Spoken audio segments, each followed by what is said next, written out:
24 ساعة. احنا عارفين طبعا ان الاهلي هيلعب مع الملعب المالي يوم المفروض 28 او السبت 28 بقى لحد 29، لان احنا عارفين طبعا ان في ظروف داخلية في مالي او في يعني زي ما بيقولوا كده الوضع الداخلي لمالي صعب، فاجلوا اللقاء 24 ساعة ان شاء الله باذن الله. بالتوفيق للنادي الاهلي. النادي الاهلي مش بيمثل دلوقتي نفسه، هو بيمثل مصر، هو نادي الزمالك وامبي زي ما احنا بنقول كده وقلنا دايما.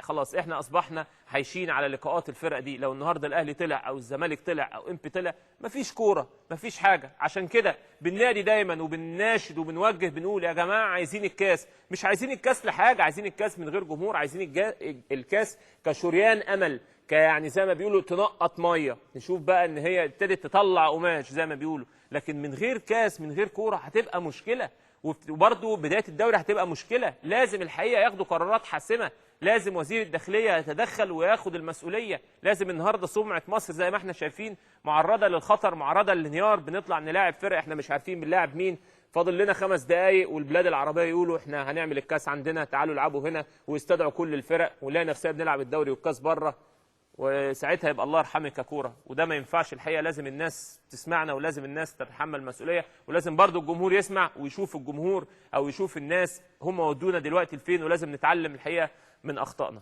هنروح برضو لنادي الزمالك، ونادي الزمالك زي ما بيقولوا مكتوب